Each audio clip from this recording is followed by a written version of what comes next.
Okay, this replay is ForGG vs Rainman, TvZ on Bel'Shir. And ForGG overall has a style that doesn't really sit too well with me. He plays very aggressively, and he's been known for timing attacks since Brood War. But in StarCraft 2, Terran timing attacks just don't seem very good with Terran. Historically, there have been a couple good timings. 1-1-1. There were some good 2 barracks openings back in Wings of Liberty. But at this point, most of those timings have been proven to be, unsolid.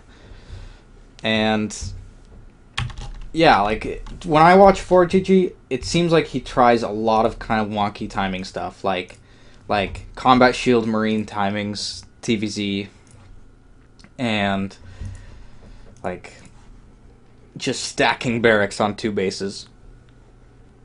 I'm not a big fan of that type of play, but I haven't seen these games yet, so we'll see what these look like. Half an hour long.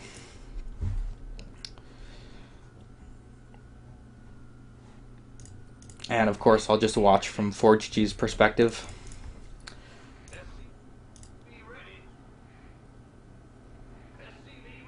Alright, command center first, with a slightly earlier scout than my scout. Just by about 10 or 15 seconds. And into barracks gas, very normal. I'm really happy with this build. Double CC, marine, all normal stuff that I've talked about before. So, factory. Can he fit a reactor there? If he can, that's a really cute location. That is awesome. I'm going to try to do this in my own games. I like that a lot. Make the depot CC barracks wall in such a way that the barracks can build the add-on, so you don't have to lift it off. Alright, so he does throw down 2 barracks here, and this is kind of to be expected in a ForGG game.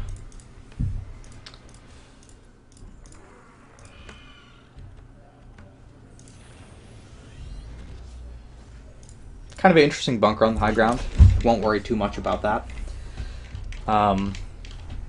No bunker on the low ground, of course. So the barracks finish, double reactor. And one thing, the reason I don't really like this, personally, is in Overlord, you can just poke in and scout this. And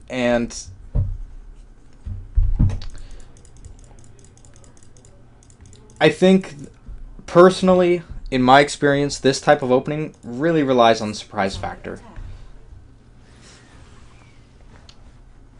But anyway, we'll see if he puts down an eBay or a starport pretty soon. I expect to see a starport and then a marine hellion medivac timing opening. I mean, it's not altogether bad on like a strategic level, because it does put pressure on Zerg when Zerg is droning and wants to build tech up to Mutalisks, but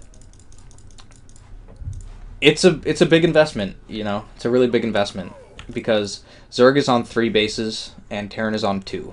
So Terran kind of has to do damage to justify this. So Rainman still has no idea. And when you do this type of opening as Terran, it's worth mentioning that Hellions killing Zerglings is as important as Hellions killing drones.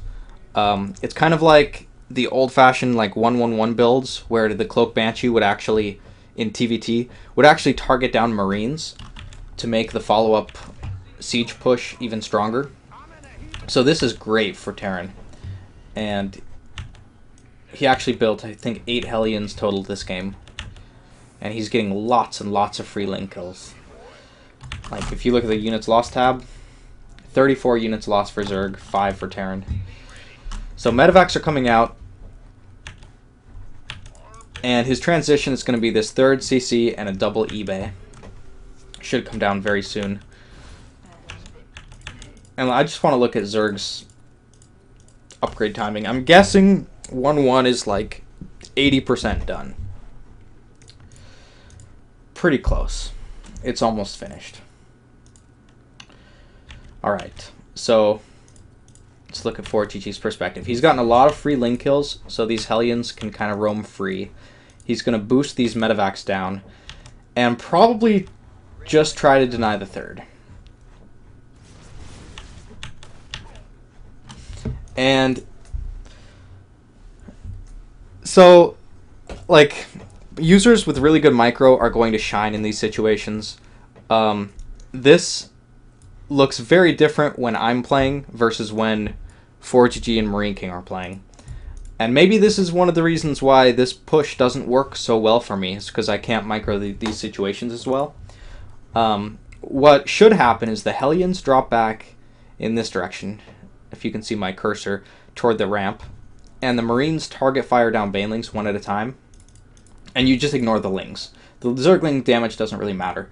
You want to target the Marines, the Banelings down with all your units, but you also, at the same time, need to kind of spread. So one Baneling doesn't decimate your chances here. So he's not rallying his macro down to this push. I think that's probably a mistake. And I think he'll put up another eBay really quickly. Combat shield's just on the way. And the factory built a tech lab, which seems a bit outdated to me. I feel like this is what you do in the Wings of Liberty version of this push, but not in Heart of the Swarm. Widow Mines are way better than tanks. So let's see how this gets microed. Well, it looks like a situation where both players kind of mismicroed. The Hellions should have dropped back this way, and the Banelings could have crashed into them, which is a good use of the Banelings. These Hellions would have been dead, just with like 4 Banelings.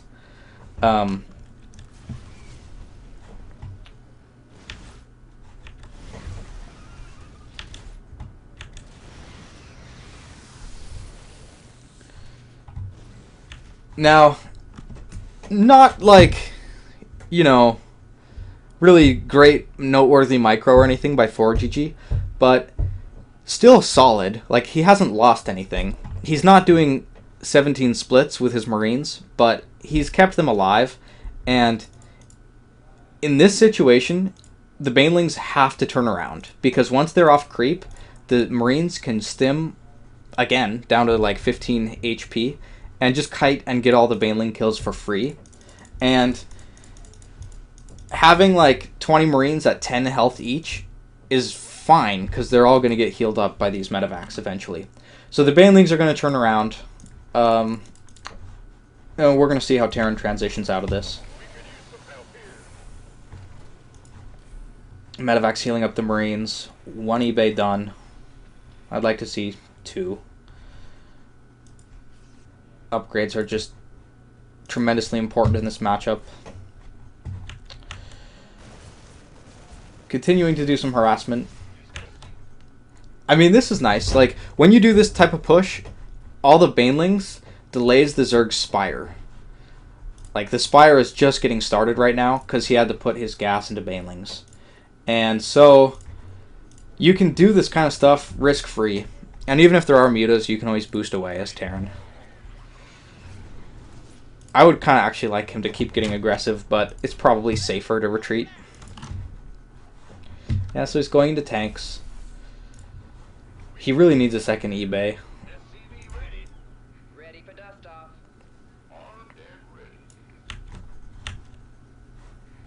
Research complete. The creep spread is something that hasn't really been dealt with. Like, this build doesn't deal with creep spread, and it doesn't build a Viking. So, yeah, like I said, just not my style. Just a little bit caveman, this build. Just like, just attacking the face. Doesn't set you up for a great mid-game situation. Anyway, he does transition, and seems to be in reasonable shape. Overlord spotted these drops, but he still commits to them.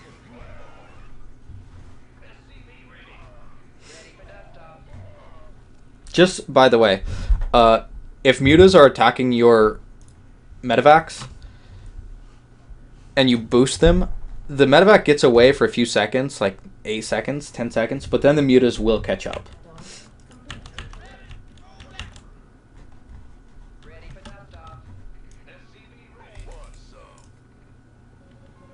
Alright, so building a lot of tanks, no Widow Mines. Widow Mines are awesome. The best Terran versus Zerg players in the world are relying heavily on Widow Mines. They're so good.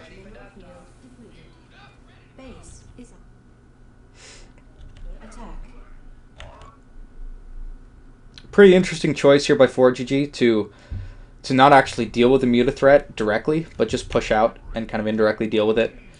But there's creep everywhere. I really like this for Zerg. I feel like Zerg holds all the cards in this situation where he can see everything. He has all the time in the world to set up his flanks and deal with this however he wants. If he doesn't have enough stuff, he can counterattack or whatnot. In this case, he's doing a little counterattack just to be efficient, but he is going to deal with this army.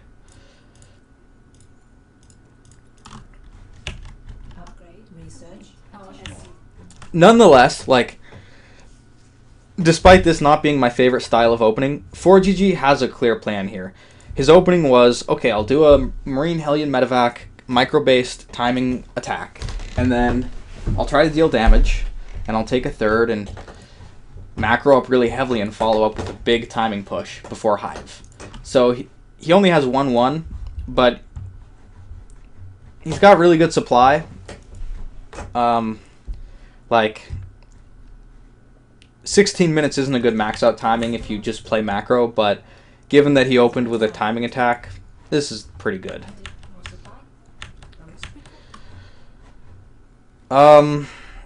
His attack path looks pretty okay. I feel like you want to be a bit more spread out than this. Like, ideally have your tanks a little further spread out. Oh god, this is so poorly done by ForGG. Like, he needs to... The reason this went badly is because he was reacting to this, but you want to siege up, like, way before this attack happens. Now, Zerg isn't lining this up quite right. He's going to attack with half his army, then the other half his army, but...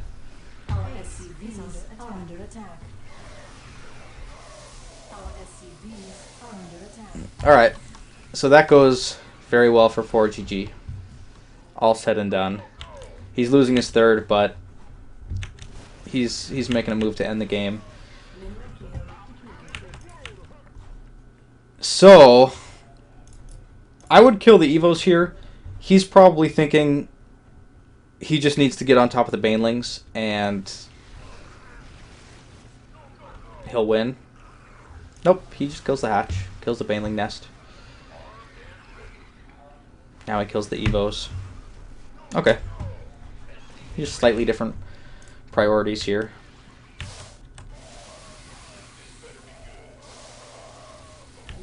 I wonder how that would have looked if he had gone straight up into the main.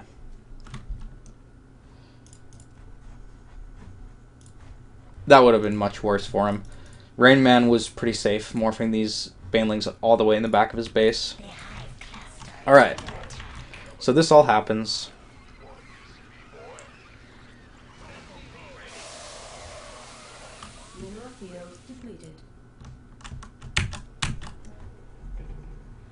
Economies are roughly equal. Both players are on 3 bases. Like, you can just see on the income tab, they're very close to each other. But look at that creep spread, you know? Like, that's got to be worth a lot. That has got to be worth a lot. maybe ForGG is better than Rainman, and he can win this game regardless. But look at that creep spread. I mean, Zerg gets to see everything. This is, as a Terran, this is my nightmare. I'm so terrified of creep spread. I absolutely hate playing Zergs with good creep spread. And now, like, there's overlords everywhere. You just can't surprise Zerg at all. So anyway, let's see what ForGG does here.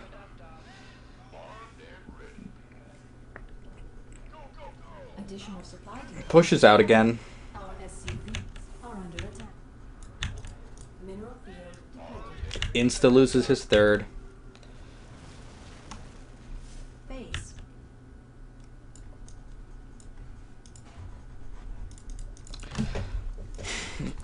So Zerg made this decision to like do some counterattacking instead of dealing with this. I feel like it would be pretty ridiculously hard for ForGG to like micro this much without any splash damage against a roughly equivalent Baneling Ling army. Under attack. Our SCVs are under attack.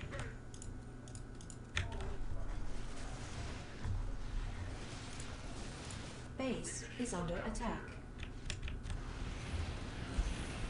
I disagree. I think ForGG is a great case study for TvZ. I mean, it's certainly good to look at the totally standard style, like I went over Shuttle Stefano the other day, but I mean, there are alternate play styles, and ForGG is a very stylistic player, which I personally think is really cool. When you have players consistently playing a slightly different style, whether it's like, I mean, in this case, ForGG just constantly does timings. He just hits really good timing attacks. Base is under attack.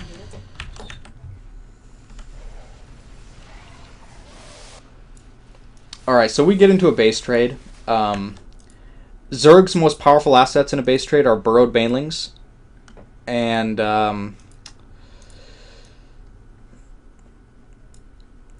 I do think, and infestors is probably the other one. No infestors on the way. I wonder if Zerg even has burrow. No burrow.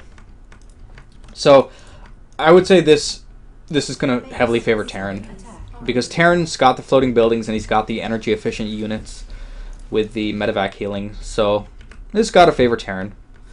That said, Zerg's up 25 supply, Base is under attack. and he's still got the mining bases.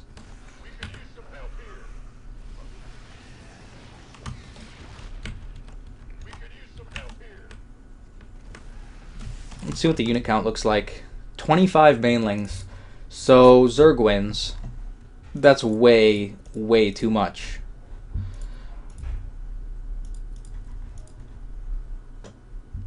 I think. Yeah, that's way too much stuff for this army to kill, in my opinion. Base is under attack. So Terran is floating his buildings to his army. And just chasing down Zerg's buildings. Thus far in this game, ForGG's micro has been pretty bad overall. He hasn't made any like terrible blunders, but Base is under attack. it's nothing impressive. It's nothing you'd put in a YouTube video, you know.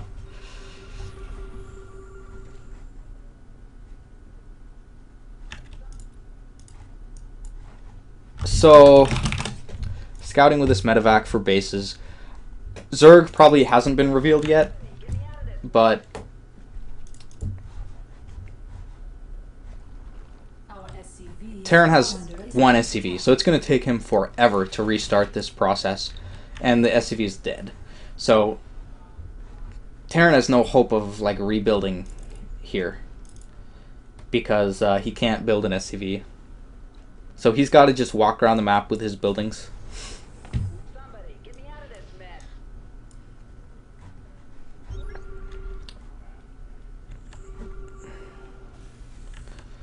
I have no idea what he's doing. He must be some sort of a fake out, or maybe Zerg is revealed. But there's no benefit to mining here. He's already, like... Maybe he's trying to trick Zerg into attacking.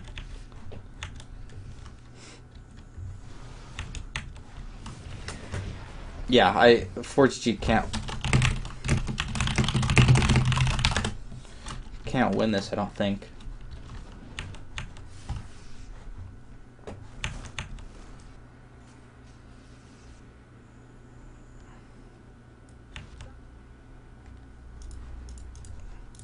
Yeah, okay. Alright, this is really actually very interesting. He's trying to fake Zerg out into thinking he's got supply depots back here or something. Because look, he's putting units in the barracks so that they shimmer. So he's identified that his only chance of winning is to get Zerg to attack into him.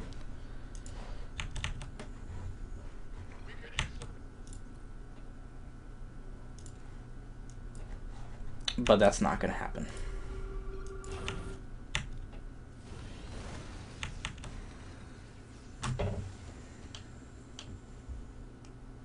And he's just going to get surrounded and crushed.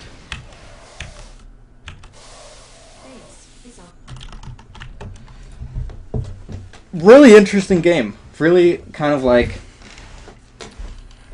That's the epitome of like the ForGG style. Just timing after timing after timing.